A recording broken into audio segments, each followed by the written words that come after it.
Hey there, I'm Lee Ullman here with some big news from the National Young Farmers Coalition. We're partnering with Heritage Radio Network on a special season of The Farm Report. It's all about what's happening with the Farm Bill and how it impacts farmers and eaters. I am growing diversified vegetables on land that's been in our family for 150 years. And so with the pandemic, gentrification, property values going up, we had to sell the land and we lost it. Join us as we uncover the untold stories behind this massive piece of legislation that shapes how we grow our food, what we eat, and so much more. The problems we have had, those are things that come from earlier Farm Bill and USDA policy, right? Like Earl Butz, get big or get out.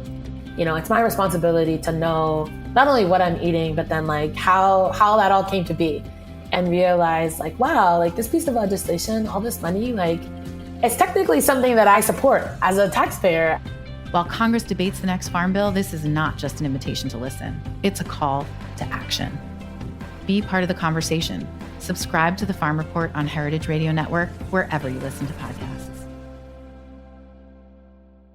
Enjoy food the way nature intended. Alaska Seafood, wild, natural, and sustainable. For more information, visit wildalaskaseafood.com.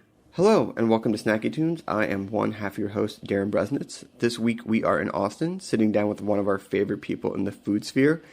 He's actually one of our favorite people in life in general, Keith Krieger of Keith Krieger Studios.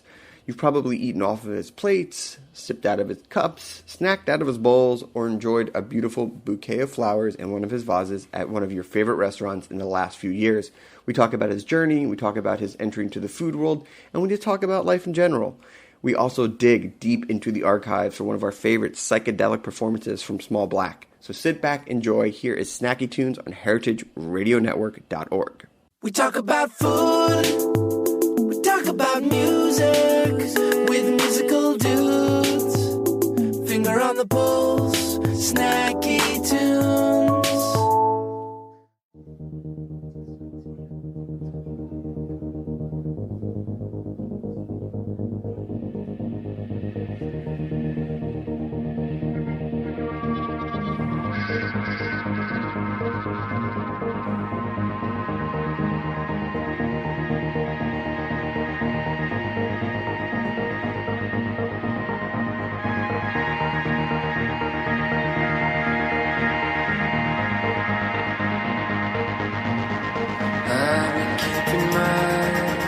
Keeping myself from here, hoping you just come to. Holes in the bridge, downwind, some drifting fire. This future's gold, well, this one it seems fine.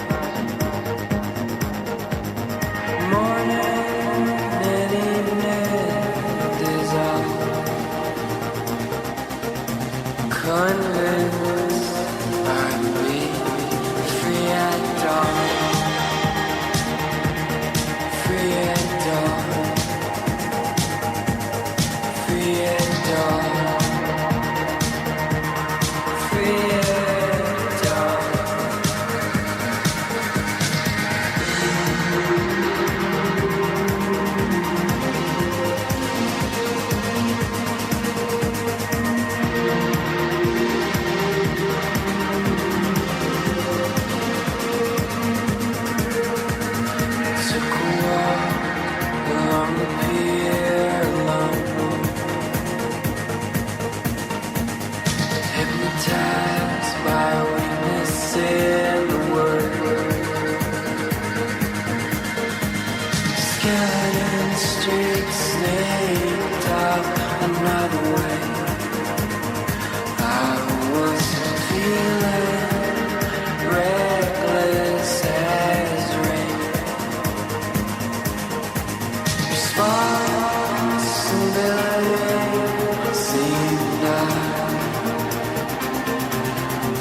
Hello and welcome to Snacky Tunes. I'm one half your host, Darren Bresnitz. We are sitting in the amazing store / studio of Keith Krieger, Austin famous, former potter. Former potter? Yeah. Former potter? Current potter. I make pots. You make pots? But potter makes you think of like this 70-year-old dude who has a big beard and I can't grow a beard and No, you got that baby face. I don't live in a small town anymore. But you throw. You can throw. I can throw down. You can throw down. Welcome to the show. Thanks for having me. We've been friends for a minute. Yeah. We met a while back in the food circles of Austin. Through the food world. Through the food world. Super friendly community. And I've been just watching you just grow and expand over the last few years. It's been fun for me to watch. It must be awesome for you to be a part of. Thanks. It's very cool. It's weird when I step back and look at it. I mean, I have been a potter for 25 years since college. You know, I started making pots and I just fell in love with the process. And then about 5 or 6 years ago, started working with chefs as sort of the every chef having a favorite potter trend became about. Oh yeah. We my plates ended up on tables and then things changed pretty quickly and in a very cool way. And awesome. Well, we're going to get to that, but okay. I want to go back to the beginning. Yeah. Where'd you grow up? I grew up in New York, just outside of the city, Westchester County. Ooh, Westchester. Westchester. What was that like? What are we talking? Mom artist, dad artist? Anyone an artist? My dad had a store in New York City when I was young. He sold it when I was still in elementary school, I think maybe 5th grade. So I realized that I had to figure out a career at that point because I thought I'd take over. It was called Krieger and Sons. Oh, okay. It was sort of like LL Bean. Did he consult you when he sold? No, sold it out from under me. So the decision was made by Krieger. Yeah. It was not the Sons. But were you into art growing up? Were you that anything? No, and it's funny. I don't know if I consider myself an artist, even though I'm supposed to say that I am. But, yeah. It's just making things feels right. But I was an American Studies major at school, so I studied history, literature, and sort of material culture, and then now I'm making culture. I mean, pots are what we dig up when we look at how people lived. I mean, would you ever go to history? I'm sure it was different before you got into this verse now and been like, oh, there's a story in each pot. Or bowl. Well, I think it gave me a perspective, and I think we'll dive into this later because I have a lot to say about this. Yeah. But understanding that what you make as a potter and as someone who's working in clay, you're part of a really long tradition. And it's a tradition that goes back as far as people stopped with agriculture. Right? You know, stopped traveling, stopped being nomads, and when you started raising food, you had to store it and you had to cook it. And clay is what popped up. So when, like I was saying earlier, when we dig up archaeological sites, we're looking at the clay shards to figure out how these people lived. So you said you started throwing or getting into pottery in college, right after college? In college, sophomore year. How'd you get into it? Was there a girl involved? Were you taking a pottery class? No, so it's the summer before I was an intern on Capitol Hill. Sure. And thought I was going to... Logical step. Exactly. Capitol Hill to making pottery. Blazers. And then the next summer, I went to school at Skidmore, upstate New York. Okay. And it's a beautiful town in the summer. Gorgeous. And I thought, hey, why don't I stay up for the summer because it'll be super cool. And if I've lived through this winter, I might as well see what this town looks like in the summer. Sure. Yeah. That's the reward of living in the Northeast. Yeah. Now it's the opposite here in Austin, where I just have to brave it through the heat. But I figured if I'm going to take a class over the summer, I should take something fun, and why don't I get rid of my art requirement? So summer after sophomore year, I signed up for a pottery class. And I'd done a little bit in high school, but nothing serious. And that summer, I had an anthro class and a ceramics class, and I think I spent about 14 hours a day in the studio. And I had realized I had to drop my anthro class because there was no way I was going to get a passing grade. I mean, what was it? I think it was just, I mean, that's crazy to have never done that before, not even grown up really in like a super artistic family, and then just get immediately into it. What was the connection? I'm super process based. Gotcha. And ceramics has so many steps, and all of them are important, whether you feel like it is or not. And there are moments where you can fix things, and there are moments where you can't. Mm-hmm. And if you think about the results, you are going to... May I curse here? I don't know. Yeah, of course. Here. If you are going to think about a finished piece before you're in that part of the process, you were going to fuck things up. Right. So it was the ability to like improve every single time you touch the clay and see like, oh wow, I was able to throw and get that piece higher. I finally got this piece centered. It's like getting past each of those points. And it was also a really active studio, so I had these great mentors, both other students and then one of my mentors, Toshiko Takezu, taught at Princeton for years. Wow. And her work's in the Smithsonian Art Institute of Chicago. And So did you get like right into the pottery crafting scene? Was there a scene? I mean, like whatever it is that you dive into, you think it's the coolest thing in the world, and no one else knows as much as you do about life, right? And ceramics became that for me. But 3 weeks into taking my class, Toshiko comes to visit, and she was making these like 6-foot vessels that time. And she's this early 70 years, 5 feet Japanese Hawaiian woman, and like she's just making these monster vessels. She has help from the students and her apprentices. And I'm just there working, and I'm sitting at, the student wheels, and she's taking a break and sits down next to where I'm throwing. And I'm like, this is before Google. So it's like, I didn't have to, like, I couldn't pull up the Instagram page and see like, hey, cool, what's Toshiko? What is this about? And, but, we heard enough about what she was and how important she was to ceramics as a craft. And so she sits down, she's like, hey, what are you doing? I'm like, I'm trying to center this, 5-pound lump of clay, which, for the first couple years of ceramics life is not an easy thing to do. And she says, oh, well, we're going to work late if you want to help out later. And I was like, okay, yes. Yeah. Okay. Yeah. And I mean, and that's actually how I like to, you say yes and figure things out. Yeah, yeah. You just said, yeah. Oh, you actually want me to stick around? Yeah. So I said yes, and the next thing I know, it's like 4 a.m., and she's finishing up this piece that she had just worked 16 or 18 hours straight on. And it was the coolest experience. And to see someone do something with clay on that scale, to see this camaraderie. Ceramic studios are unlike other studios. Like, you go to a graphic design studio, everyone's got their headsets on, sure, everyone's focused on the computer. And you go to a painting studio, no one's talking to each other. But ceramics, you need help. You need help loading kilns, you need help mixing clay. So there was always a community, and that's something that I think of with my work. It's about creating community. Now, you get into pottery, and you actually wind up opening a store. How did that happen?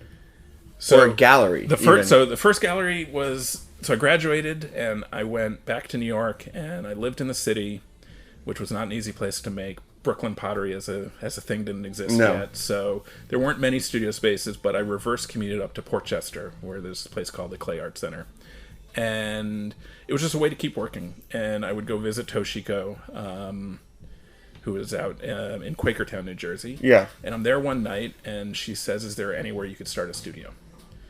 And I'm 22, and I'm like, "Oh well, my family has this property on Cape Cod."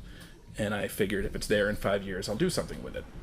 And we're sitting there having dinner, and she says, do it now, you'll have it in 5 years.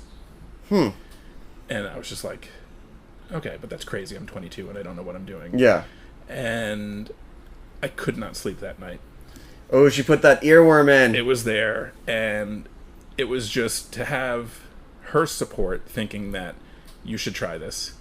And, next night I couldn't sleep. So then I called my dad and called my parents, and I was just like, hey, I know we've got the property, is there any way that you guys would consider helping me and letting me figure this pottery thing out? Yeah.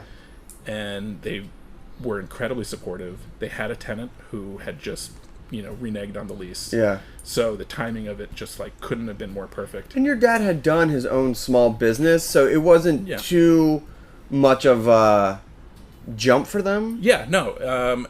It made sense to them. And it was a way. I definitely, if I didn't have that head start, there's no way I would have been on the same path. I'm sure I still would have ended up somewhere similarly. Right. But that's the thing about starting in your early 20s, when some people might be fucking around, is that like there's still that early 20s fucking around, but then you wake up 5 years later and you're like, oh, I sort of have a career. Yeah, and I'm not starting in my late 20s. That was Toshiko's point. If I waited, and I probably would have gone and gotten an MFA, and I would have gone a more traditional route. Snooze. And it's not exciting to me. Yeah.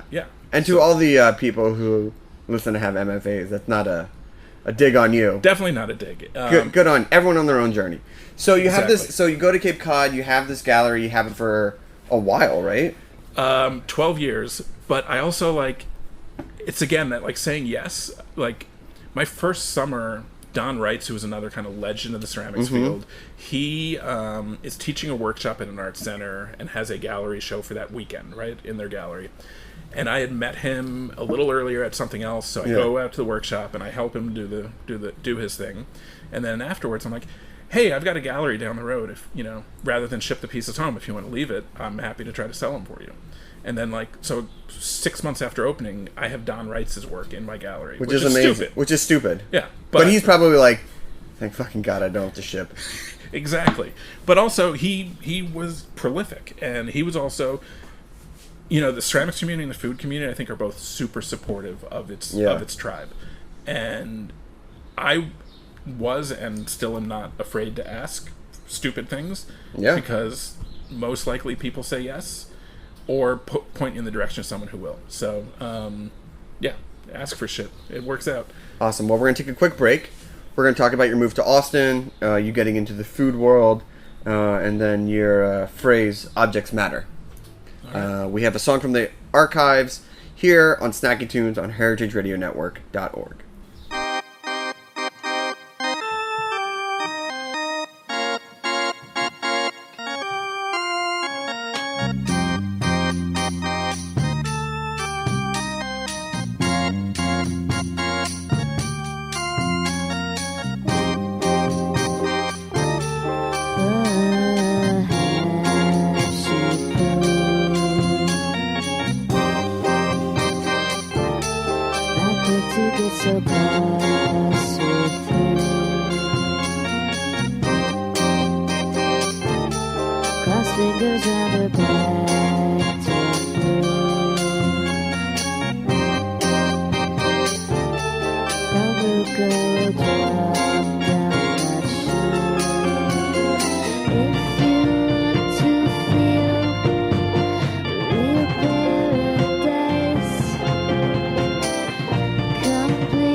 Hello and welcome back to Snacky Tunes. I'm here with Keith Krieger. Hey.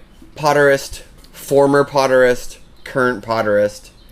Yes. It's not so much where you potter, but when. It's where your work ends up. Where your work ends up. So you're in Cape Cod, and when did you start to feel that it was time to leave, give up the gallery, make a change? When did also Austin start coming into your peripheral view? So I married a Texan in 2001. Well, that's going to bring you right back to the state. Exactly. It's in the very fine print of every marriage. Every license, marriage. But you just don't realize it. Yeah. And like all brilliant people, my wife made me think it was my idea to come to Austin. Keith, that's so smart. What a great idea. What a great idea. She grew up in Houston, which at that point, Houston didn't appeal to me. I think it's a great city, and there's a lot of really cool things going on, but Austin had this kind of... This was 2009 that we decided to move. It was growing. Weird it was je ne still sais small. quoi. Yeah, it was the thing. It had its thing. And it was small geographically, small people-wise, but also like just had these organic neighborhoods kind of thing that in other larger cities doesn't happen. So we decided to move here. We had 3 kids. Our oldest was going into first grade. It was sort of like we either move now or we're tearing them away from real friends. So, right. But those kindergarten friends aren't real. No, nothing's real then. But yeah, so then we moved down here, and we decided to shut down the gallery and didn't think it through completely. And I got here and I was like, oh shit, nobody, this is before you could really sell pottery online. And I sort of left retail customers. Right. And I didn't have another business plan kind of thing, but I was like, I know I can get a studio and start things and we'll see where it goes. Right. Found a small, 800 square foot apartment complex that was geared towards artists, and the landlord let me use it for a studio space, so put a kiln vent through the dryer vent in the bedroom, and classic. Started up here. But Austin has a really cool ecosystem, and the East Austin Studio Tour, which nonprofit Big Medium runs. You're a part of that now, right? I just resigned from the board. I put 4 years in, and as president of the board, and it's full time. It's a lot. It's a lot of work. Yeah. But the studio tours are legendary. It's incredible. I mean, it's a model for tours, and it's artist run, and it activates every single type of person in this city. So I don't think there is a larger art event where people from all walks of life walk in. So it's pretty cool. And it's, so my first moved here in August. In November, opened the doors of the studio tour, and hundreds of people walk through. That's amazing. So there's this platform, this ecosystem for me to, like, instead of screaming, hey, I'm Keith, I make pottery. Yeah. It was people start walking through the door. And that was really special and really, really kind of true to kind of Austin's personality. That now you had a voice, I'm sure already sort of set from like doing the gallery in Cape Cod. Did it start to shift when you moved to Austin? 100%. I changed the types of kilns I use. So I went from firing with a gas kiln and wood-fired stuff, which had these really kind of earthy tones, and you could get these layers because of the atmosphere, to fire with an electric kiln, which, boring technical reasons, you don't get the same kind of play between glazes and clay. So I kind of stripped the work down to really classic, simple forms, kind of started pulling from what people are familiar with industrial objects, but making them by hand, and taking the color out of it. So that's when the black line in my work kind of started. Gotcha. And can you explain to people what the black line is for those who have never seen your work, and since there's no visual on radio?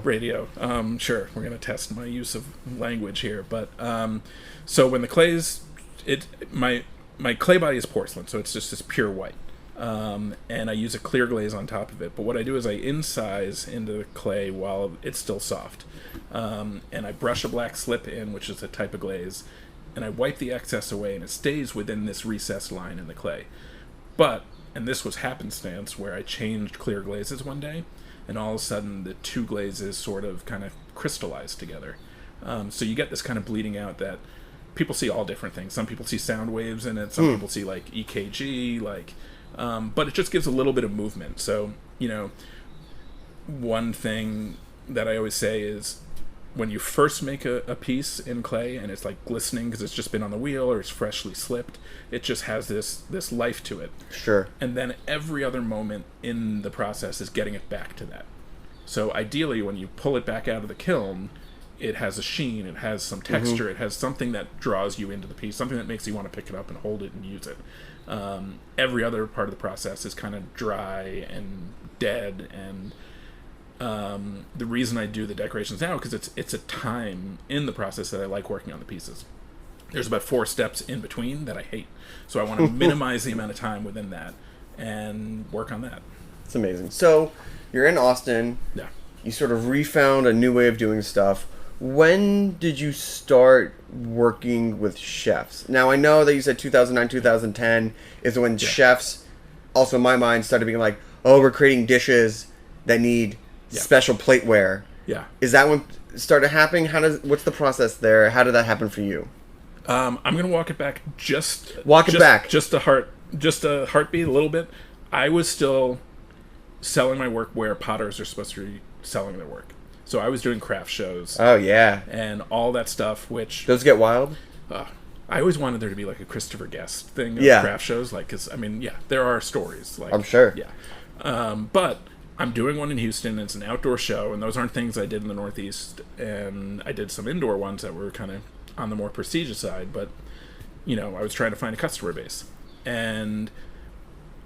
it starts pouring, and you can see this thunderstorm come across the radar, and they don't cancel it, and then it starts pouring, and they're like, okay, guys, you can go home. And it's like 3 o'clock, and I have to pack up my whole booth, 300 pieces. And it's pouring. It is absolutely pouring. I'm loading up the car, and 3 bins of my pots fall out of the car and just, like, get trashed.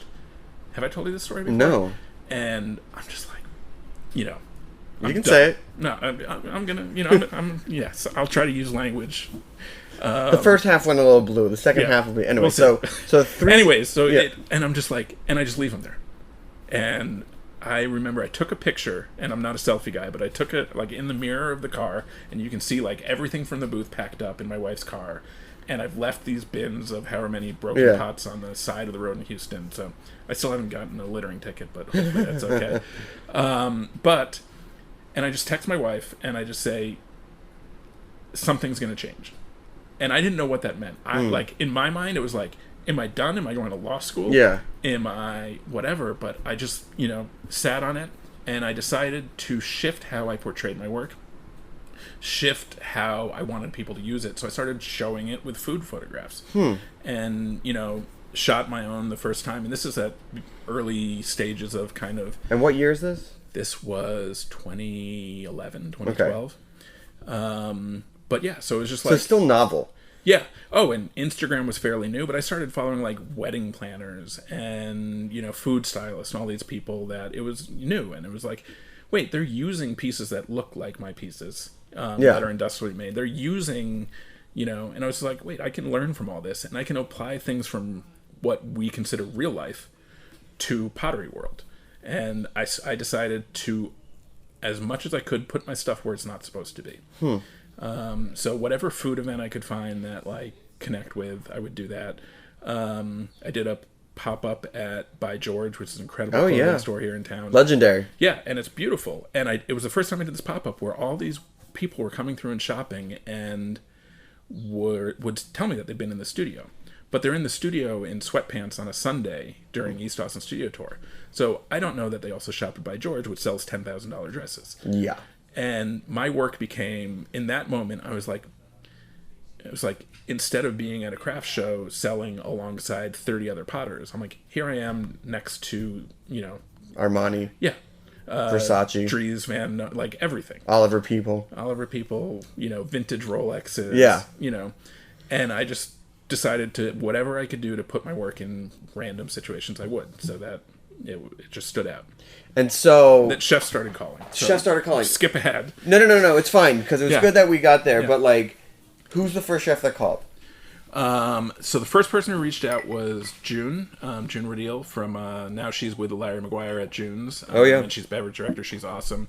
For those who don't know, Larry McGuire is like legendary restaurateur down here. Restaurateur, entrepreneur. He owns By George now. Yeah. Full circle. And he kind of, I think he was one of the first people who understood that lifestyle meant more than just lifestyle, and that you could apply it to restaurants, you could apply it to all these different things. Yeah, because lifestyle now, there's no line.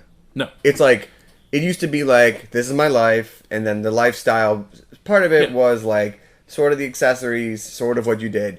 But now it's like, lifestyle is a brand, and who you are is a brand. Yeah, but also to the sense that you can take cool things from different random places and bring it into your life. Right. Like you can have a pottery guy. You can have a flower guy. And you can have, a butcher girl. Yeah, you can have uniforms at a restaurant, that are different than what they used to be. And I mean, for restaurants, plates became the thing, I think, because it was the next thing you could do within design, right? Like first, really, everyone doing incredible design work and graphic design work and, architecture. And then plates were the logical next step. I mean, you could argue that with the rise of Instagram and social media, what gets more photographed than food and what does the food sit on? It's the plate. So like that becomes really important. Yeah. Especially for those people, as we mentioned, who design a dish with a custom plate in mind and be like, if you want to see this plate, you have to come to this restaurant. Yeah. And I mean, also, if you know my work,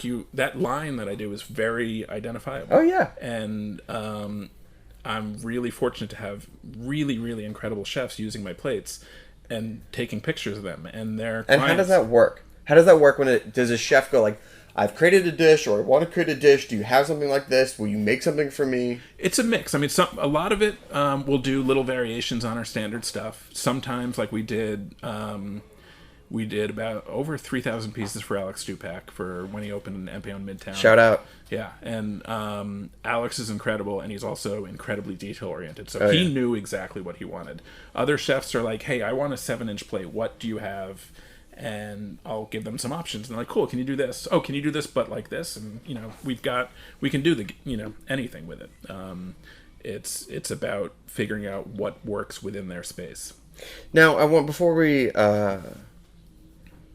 move on, I want to ask about how you take the stories and sort of bring it back to what we talked about earlier on about how pottery is a part of a 1,000-year tradition, but how are you folding modern stories into the pieces you make and the stories of these chefs and the stories of these dishes, or stories for the stuff that you're now making again for home, like the vases and things like that?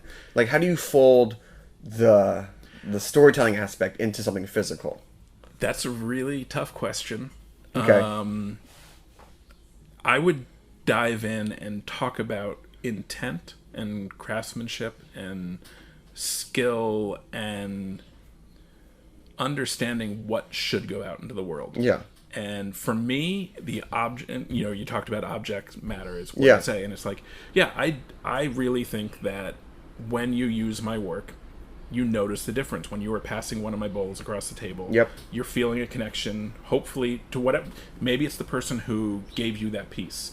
Maybe it's your visit here to the shop, seeing the studio. Maybe it was a dinner that you ate at and saw the plates and then reached out to me. Like, when you pass something handmade across the table, mine or anyone's, you notice it. Mm-hmm. So that to me is why objects matter and why I make things, because what I want to do is I want my work to live in the real world. Yeah. And for years I was making pots and they were ending up at someone's home, right? And I used to joke like, hey, you're taking a piece of me home with you. Now I'm making work and it's ending up at a restaurant, which means an insane number of people on any given night are using my work and passing it across the table and sharing a plate across the, with their neighbor. And it's super humbling to think on a nightly basis how many people are using my work. But since I believe that selfishly I want my work used, of course, it's not meant to sit in a case. No. Maybe in 1,000 years when they dig it up. Yes, that would be cool. That'd be cool. When New York collapses, do we have enough time for conspiracy theory? Okay. Sit down. Oh, we can go. We can go deep. What show are we on now? Is it Ancient Aliens? Yeah, it's Ancient Aliens in the future. But it's use, it's story, it's like it's functionality as well. Yeah, but and it's functionality, and for me, when I'm making them, I'm thinking about the broader history. So offline we were talking about trends and fads and Instagram and all that stuff, and I think when you're looking at what's cool on Instagram, you're looking at what's happening right now. Yeah. And it's awesome, and I love it, and it helps my business and helps my work, and I'm an addict like anyone else. But if you don't have that knowledge of what happened before, you can't figure out where you want your work to be down the road, because you are only playing to the now. Yeah. And for me, it's understanding that this cup that we're sitting here drinking out of is a culmination of however many thousands of cups I made, it's the culmination of the guy who taught me how to make a cup this way. It's where he learned that from. It's from the Mayan pots that you ogle at in museums, that someone's hand touched that. So at the end of the day, I want someone to think, this was made by hand, this matters, it's connected to a whole bunch of things. Awesome. Well, Keith, thank you so much. Thank you. We could talk forever. We could go on. But we have a live band coming up. That's awesome. Where can people get your stuff? Where can people see you work? Where can people salivate along like I do? You can follow me on Instagram at Keith Krieger. We've got a website where we just revamped our web store, and we have a showroom here in Austin, Texas now that's connected to the studio. And we work with about 40 chefs across the country. So from LA, Chicago, New York, Miami, you can find our stuff. So enjoy. Awesome. Eat well. Eat well. Well, thank you so much. Thank you. Thank you for the vase. Of course. Super excited. Put some flowers in Good. it. We have another song from the archives and then a live band here on Snacking Tunes on heritageradionetwork.org.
Think about what it takes to swim a coastline longer than the entire eastern seaboard and leap tall waterfalls in a single bound. What does it take to survive 200 feet deep in icy saltwater? What would you be made of? Wild Alaska seafood is made of tight muscle mass, long-chain omega-3s, and incredible micronutrients. It matters where your food comes from. Experience the flavor of the fittest in every bite and enjoy food the way nature intended. Alaska Seafood, wild, natural, and sustainable. Ask for Alaska on the menu, grocery store, or smart device. For more information, visit wildalaskaseafood.com. Thank you once again to Ben, who made us the Shakespeare Sister shots. That was no joke. That was no joke. Those jerk bitters. They got... Oh, man. I never heard of that before. I want to get into that. Jamaican bitters. Well, I'm looking at 4 proud fathers of their new baby. Is an album a girl or... It's a girl, right? Yeah. Right? Sure. Sure? I think this Yeah. one, yeah. So 6 days old. Have you guys slept? How's she doing? She all right? She crying a lot? Keeps us up at night. Yeah. Just give her a little whiskey every night, and then she goes right out. Yeah. So, Limits of Desire is out. Super excited. How do you guys feel about it? I feel great. Yeah? Yeah. Yeah, we spent a lot of time on it, but it was worth it, and I don't know, we're really proud of it. What's it like to sit down and write an album these days and put it out in the crazy world that is the music industry? It's an interesting question. I don't know. It's like something like a release date is such a weird thing now because the album's streaming a week before. Right. people have stolen it, a couple weeks before that. So. Oh really? Were you guys hacked? Yeah, I mean, I think it got leaked like maybe 2 weeks before, which is pretty damn good. Yeah, it wasn't too bad. Yeah, no, that's about the best you can hope for. So, how does it feel to see a leak of your album? Cool. Yeah, because people care enough that they're looking for it. Yeah, it's fine. I think everybody steals music. It's just the reality of things. You pay for what you can afford. So yeah, everybody that hears our band is we're lucky for them to check it out. So give us a quick history of the band. How'd you guys all meet? Ryan and I are from Long Island. Strong Island. Yeah. And we're friends from back then. Nice run in the Cup this year. First round, not bad. Oh, the Islanders. Yeah. The soon-to-be Brooklyn Islanders. No. Did that get nixed? It's not Brooklyn. They're staying... They're staying Long Island. Yeah. It's okay. It's okay. New York Islanders. Anyway, so you guys met in Long Island. Yeah, and then Jeff and Juan are friends from college, and then we kind of buddied up and started the band. Supergroup? Yeah. And what year was that? 2009. Okay, so it's been a minute. Yeah. It's been a minute. 4 years. You guys still all friends? Yeah. Tour will makes everybody crazy, but then we chill out for a week and become friends again. That's because tour isn't natural. Like tour is the most unnatural. We're going to put you in a van. We're going to give you no sleep. And it's like lots of stress. Lots of stress. Yeah, everybody has had their meltdowns. So just try to manage them. I wouldn't trust a guy or a girl in a band on a tour who didn't have a meltdown. Because then you're like, oh, this person's fucking crazy. And they're actually, this guy, Ryan, I can't... maybe Ryan hasn't had a meltdown. Really? He's real even keel.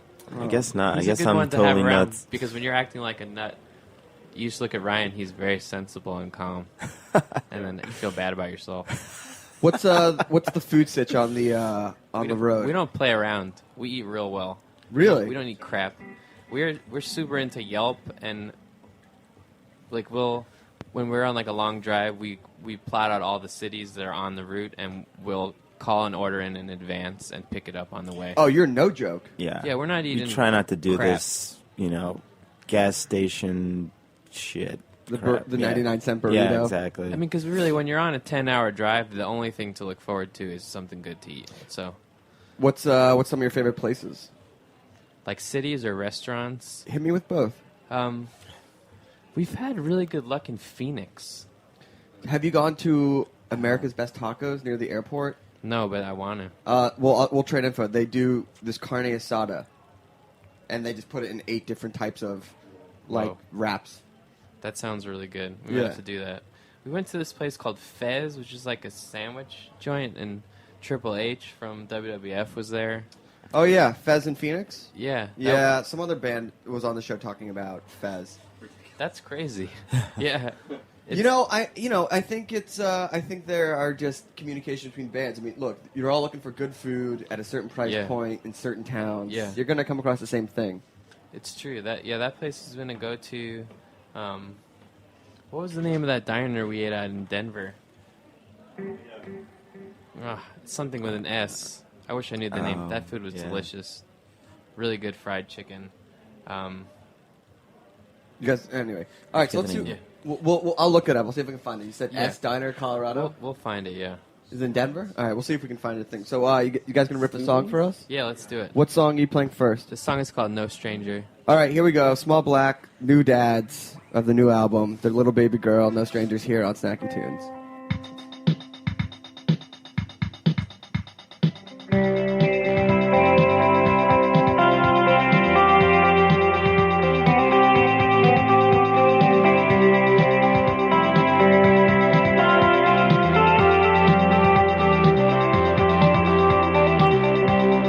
Tell me where you thought you saw me. Tell me why you asked my name. Tell me how you come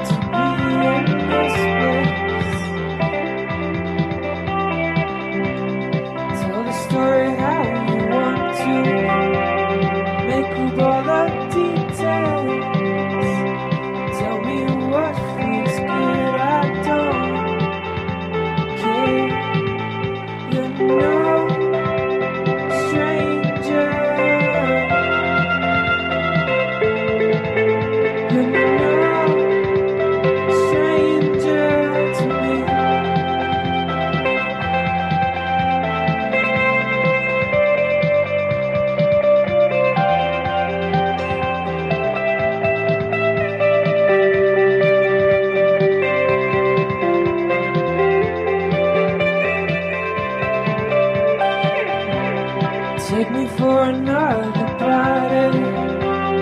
Come out of the wilderness. Maybe just a window you could have passed. Take me through your barricades. Push me through your city walls. Take me, I can be whoever you want. You're no stranger. You're no stranger to me. You're no stranger. You're no stranger to me, to me, to me, yeah, yeah, yeah, yeah.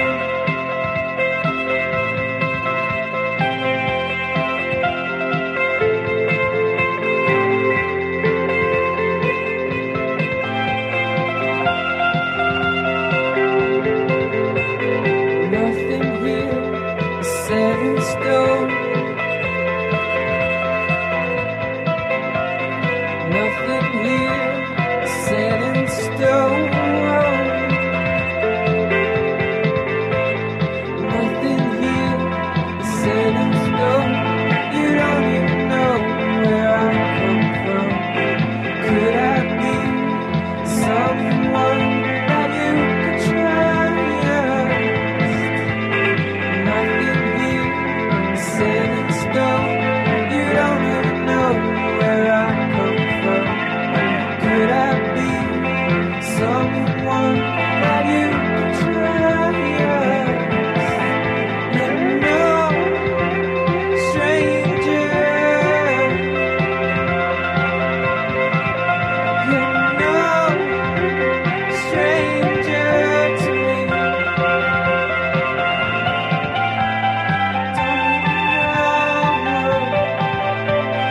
Don't even know. Don't even know.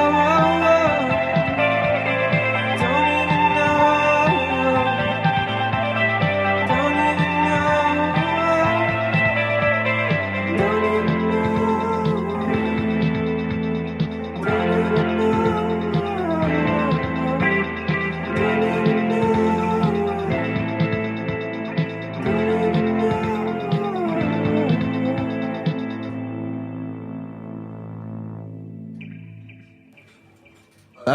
That's a summer jam. Thanks. That's a straight up summer jam.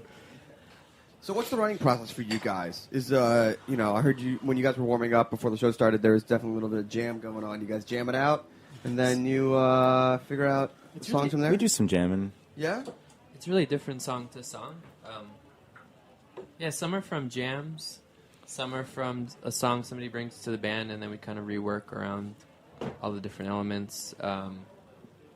I think for this record, songs didn't really become contenders for the record until they had a hook that we thought was good and that we latched onto. So I think that was the main criteria as far as how we followed through and finished things.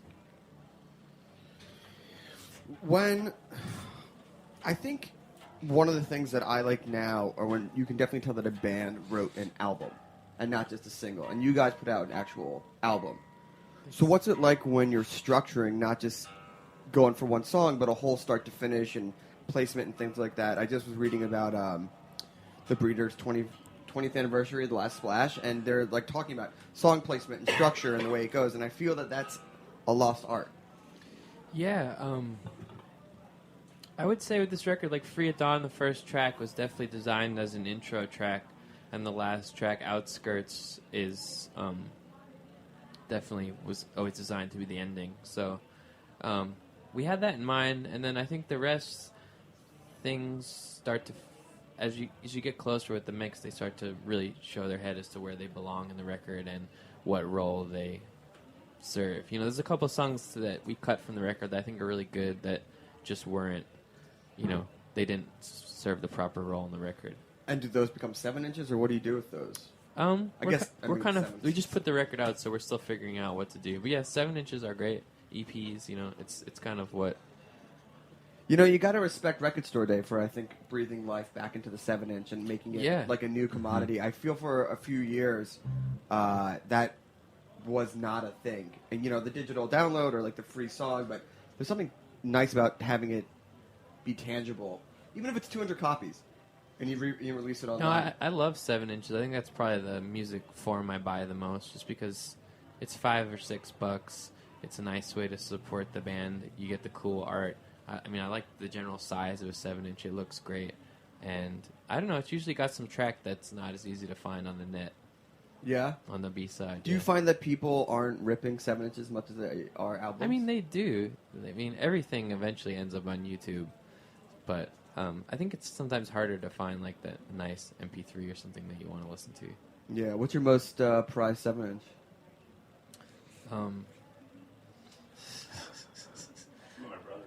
Yeah, Juan's brother was like a deep '80s DJ. So musical youth. Yeah, I'm El DeBarge 7-inch. Pass the Dutchie. Yeah, really? That's great. That's the summer jam. That's like there's your dub right there. Yeah, pop, but the jam. Kid vocal when you can get away with it is really great.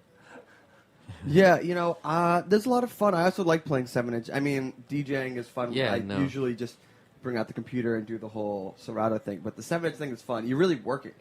Especially with, you know, those are 2-3 minute songs and you're sweating and... You better have those records organized or you're going to be playing some trash. Oh, my God. Nothing is shorter than when you don't have the next song queued up or longer than when you played the wrong song. Yeah, no. You can't get out of a 7. There's no drag and drop a new song. Nah. No, you gotta let that bomb play out. Now, you guys doing any barbecues this summer? You guys cooking or playing any barbecue? Juan is the guy. He's a deep barbecuer. Juan, what you got? He's our foodie guy. He's the go-to. I'm from Argentina, so we have asado down there. Oh, it's yeah. very, very different style than that's here. That's like the big flame. That's And it's every house has basically like a clay giant barbecue built into the backyard. There's a joke in Argentina that every house starts with the barbecue and then builds outward from there. Well, we got the barbecue, and we're thinking about building a house around it, right? That's pretty much Argentina, and it's just incredible, the meat quality. It's lean, but very flavorful down there. And the cows are very healthy. Just incredible food. And produce, it's kind of like anything that you would have to go out of your way to get here, organic, it's just kind of regular there. So that's kind of the best, because you don't feel like you're doing gourmet cooking. You're just doing regular cooking. But it's like... Well, there was a time when regular cooking was just gourmet cooking. Exactly. What's I mean, what do you do in Brooklyn? Because I am assuming... I would love to... I've been trying to think about importing the grill. It's like a V-shaped grill because it catches the fat, doesn't let the fat drip and smoke up into the meat. So I'm thinking about importing one of those and building one. We're also talking about doing a smoker in the backyard this summer, smoking some whole chickens. That's nice. Yeah, we're not playing around. No, we were into it. It's. I think the backyard Brooklyn barbecue scene. Yeah. No, people don't come here to play. No. You know, everyone's a foodie now. You better not show with some pre-made patties. Oh no! Exactly. Like I was in the bodega yesterday and I saw those pre-wrapped cheeseburgers, and I was like, "Who still buys those?" Unnecessary. All right, enough about food. Let's do another song. We'll talk about food all day. What do we got next? The song's called Sophie. Okay, here we go. Small Black Sophie here live on Snacky Tunes.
So how would you best describe your music?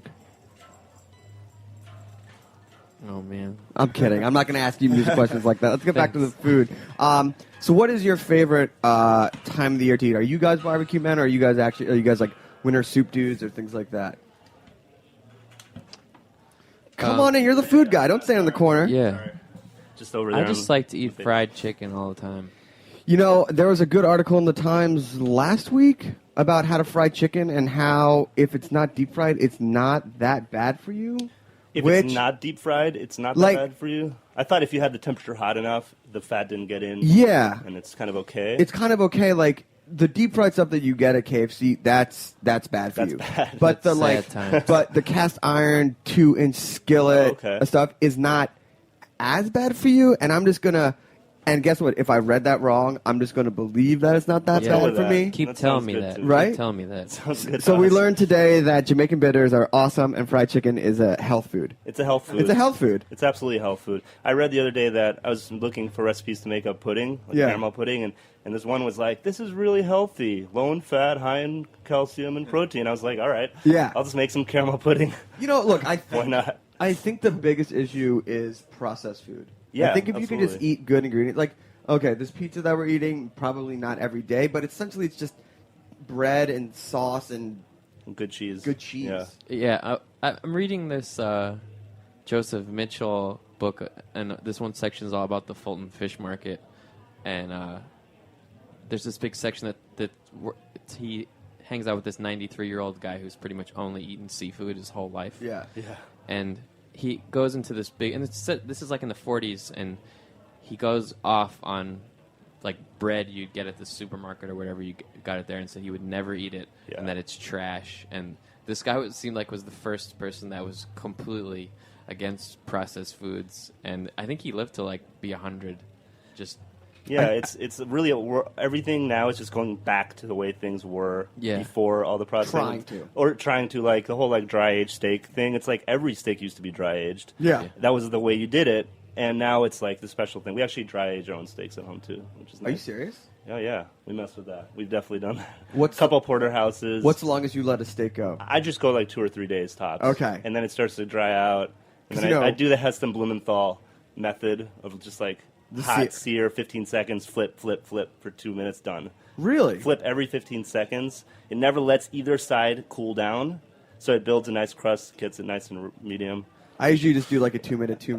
You know, Carlo That's totally at Blanca does an 85-day steak. What? Get out of here. 85. It's like it's like jerky by the end, but it's like no, it's got like a funky blue cheese moldy. Ooh, delicious. Yeah. Just cut that right off. You can't be afraid of the funk in both music and steak, you know? No, certainly not.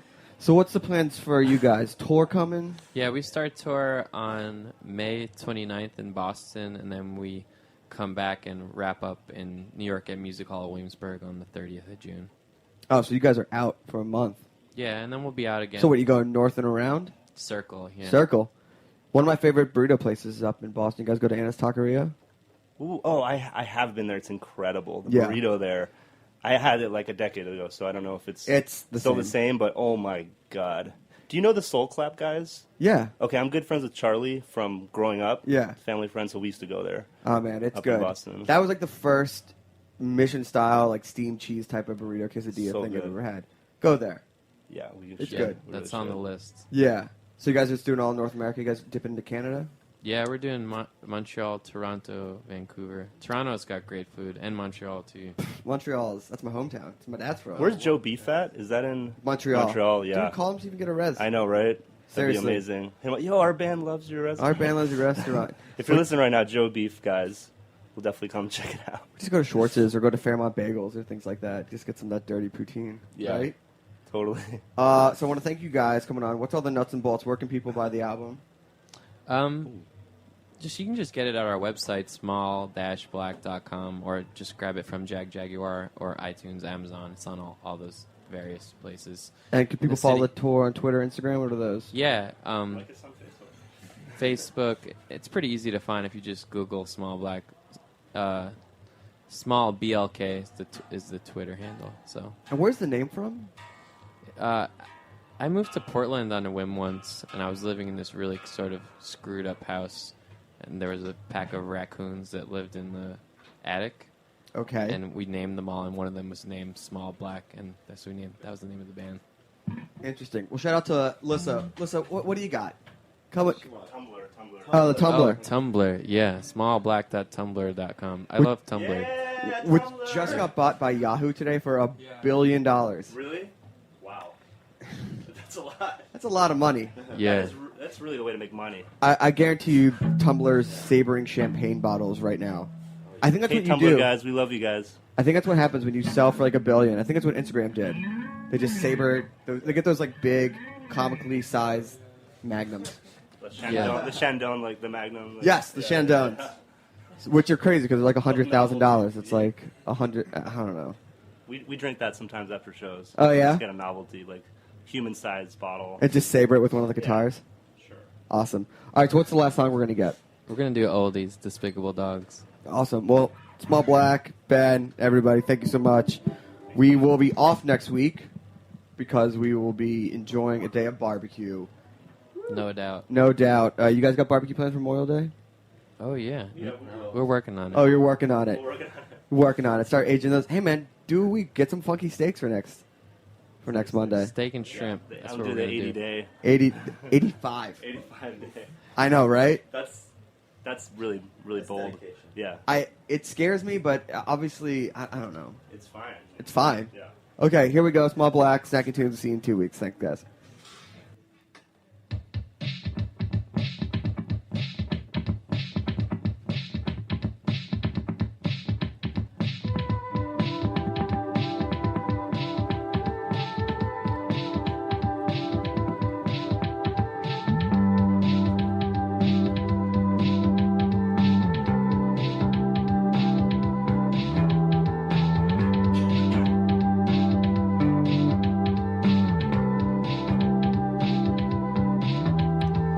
I know where they build them, I know when they're selling low. Wilder than the worst one, wilder than the one I know. Smoke machine begins to blow. Lines of water on the floor. Oh, indifferent to the written word, lost in the wood on another hunt, and they rattle and they rattle.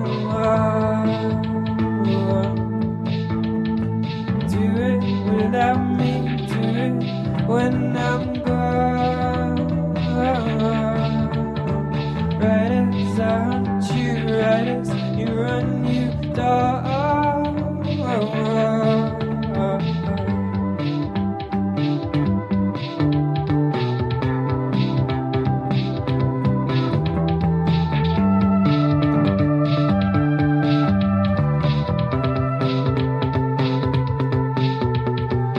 I know how you watch your mind, you wanna, maybe in the factory, maybe in the actual world. Mine leans out in the snow. My police have yet to go. Oh, indifferent to the written word, lost in the wood on another hunt, and they rattle and they rattle. Do it without me, do it when I'm gone. Right as I hunt you, right as you run, you dog. Do it without me, do it when it's wrong. Right as I hunt you, right as you run, you dog.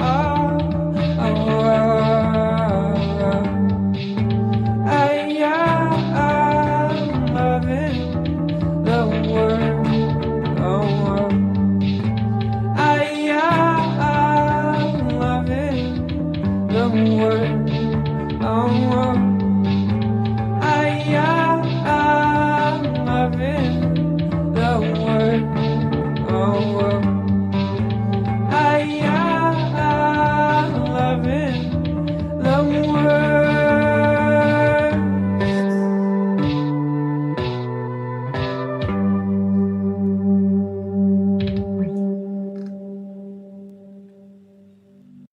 We talk about food, we talk about music, with musical dudes, finger on the pulse, snacky tunes. Thanks for listening to Heritage Radio Network, food radio supported by you. For our freshest content and to hear about exclusive events, subscribe to our newsletter. Enter your email at the bottom of our website, heritageradionetwork.org. Connect with us on Facebook, Instagram, and Twitter at heritage_radio.